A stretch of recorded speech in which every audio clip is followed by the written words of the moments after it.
Good morning, class 12, and welcome to your sociology class. So, students, we were dealing with the chapter Challenges of Cultural Diversity, which is lesson number 6 from your first textbook of sociology, isn't it? So, till now, we have covered two topics from this chapter.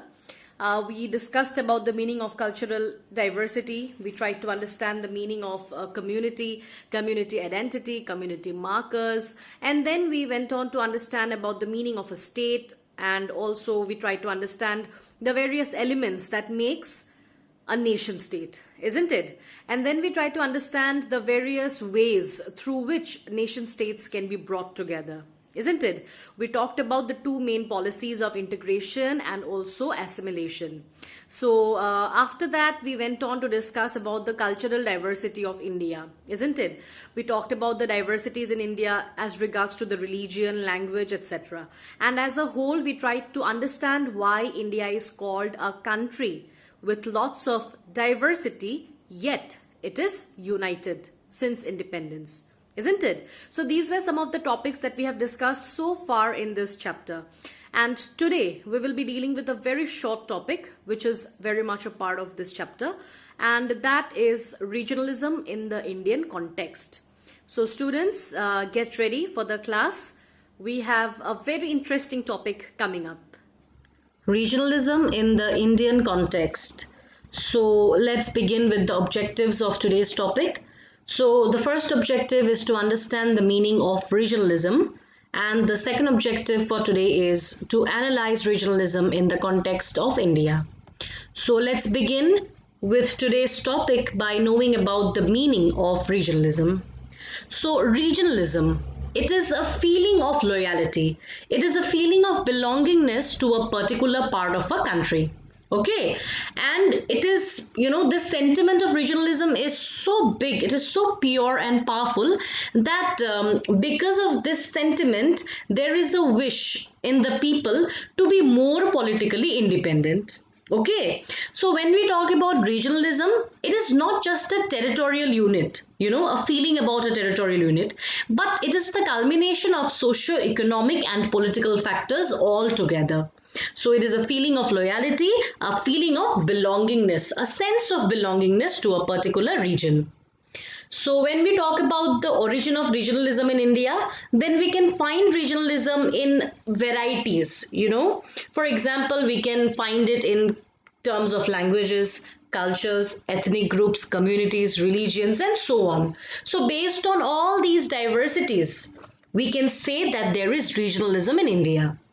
Then the Indian federal setup, it has been accommodating regionalism in India ever since independence. So although India is a federal country, and although there are diversities in this federal country, but still our constitution makers have made it clear that these diversities are to be accommodated and regionalism is to be respected and accommodated as well.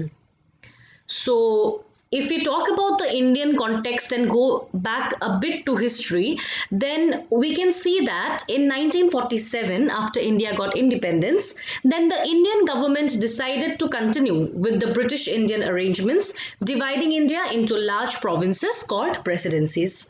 So the presidencies were very big provinces. They were big regions, and these regions or provinces were allotted, for the purpose of better administration under the British.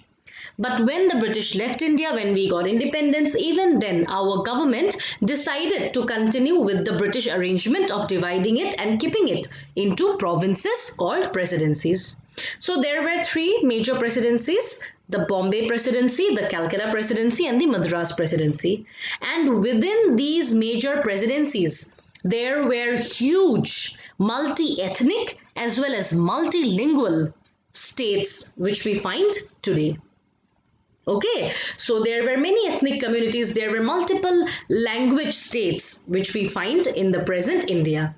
Okay, so these political units, they have all been a part of the Union of India ever since independence. So although India is a federal country, but still we call it a union of states. That is how the constitution has decided to keep it. So if you see the examples of the presidencies, then if you talk about Bombay, so Bombay at that time, immediately after independence and before India got independence, so when Bombay was a presidency, it consisted of people speaking a lot of languages, like Marathis were there, Gujaratis were there, Konkani, Kannada, etc. Similar is the case of Madras. So in Madras state also, the province was a huge one, and it consisted of people speaking various languages. Then the princely states. So, what were the princely states? I'm sure by now you already know this. We are already aware about this. Uh, you know, uh, Topic, or already you are well aware about the term princely states, because I'm sure you have studied about it in political science in your first chapter, isn't it? So, what are these princely states? Well, just for you to recall, the princely states are those states that were ruled by local rulers even during the British time. Okay, so the local rulers had got some kind of autonomy, some kind of power till the time they were loyal to the British crown. So there were many princely states in India, and the biggest ones were Hyderabad, Baroda, Kashmir, Mysore, and there were many more. There were more than 500 princely states at that time. So all these provinces based on language, as well as all the provinces based on the princely states, they had to be now reorganized in a proper manner. So why was it necessary to reorganize the state? Was it only because of administrative purpose? Definitely not. Also, now people wanted their recognition of their regions, because of which there were popular movements, there were mass agitations. So, because there were mass agitations among the people of the various regions, therefore, the Indian government decided in the 1950s to reorganize the states in a particular basis. Okay, so when I talk about mass agitation for a region, then the name of Potti Shiramulu comes at the very beginning, because he was the first person to demand for a state, out of the Madras presidency at that time. So at that time, the government was just planning something about reorganizing the state, but it was during that time that Potti Shiramulu had had enough audacity to actually demand for a separate state for the Telugu speaking people, and taking inspiration from Shiramulu, there were many people who wanted their region to get some identity. Okay, and now based on these popular agitations and also the need of reorganizing the entire country for proper administration, and a special act was passed. Okay, so first of all, it was decided that there will be a state reorganization commission in 1954, and the basic thing that this commission had to do was it had to look over the entire country, and it had to decide as to how the country is going to be now divided within the boundaries. Okay, divided in the sense not divided independently, but divided within the boundary of India. So this state reorganization commission, it organized the boundaries of the state on linguistic basis when it submitted its report. So in 1954 the state reorganization commission was set up, and in 1956 this commission, it drew the boundaries of the state of India on linguistic basis. That means on the basis of language, the entire country was divided into smaller states, bringing them out from the so-called presidencies, and also making the princely states within the Indian Union. And this was done under the prime ministership of Nehru. At the very beginning, Nehru was also not very sure whether this reorganization on the basis of language will, be successful in India, because he was afraid, because in India we have got lots of diversity, and because of these diversities, if all of them are given different, recognitions, given different statehood, then it might damage the unity of the country. But Sardar Patel, the then deputy prime minister, he assured Nehru that nothing of that sort is going to happen. This basis of language will remain as it is, and there will be no differences created. Okay, so finally, based on all these discussions and based on the report submitted by the State Reorganization Commission, the boundaries of the state within India was drawn on the basis of language. So this was language that worked as a binding force to bring about unity in the country, and it has been working even today. But all the time we cannot say that only language has provided to be the most important, method for forming statehoods or ethno-national identity in India. So apart from language, there are some other factors as well. Okay, because in 1956 itself, all communities did not get statehood on linguistic basis. For instance, Jharkhand, Chhattisgarh, Uttaranchal, they got independence much later. Independence not outside India, independence inside India, statehood inside India. They did not get statehood because of just their linguistic diversity. They got statehood much later in the 2000s, and their independence of statehood was based for their tribal identity, for safeguarding their tribal culture, and also because they felt that their region was deprived. Okay, so accordingly, Jharkhand, Chhattisgarh, and Uttaranchal were all given statehood later on. And this is an instance when we can say that all the time language did not become the base for separate statehood. And these states are the the exceptions, because not due to linguistic identity but due to their ethnic and cultural identity, these states were formed. And now you need to remember that just because the Indian government is respecting regionalism, it does not mean that creation of states is done and along with that the duty of the center is done. No, there needs to be some kind of legal binding, behind such a force. So in India, the constitution provides a legal binding upon the states, ensuring them autonomy, some kind of power, some kind of functions on their own as a small unit or region of a larger federal and political structure. So in India, the constitution has demarcated or divided the areas and the functions and powers of the state and central government. So how did that happen?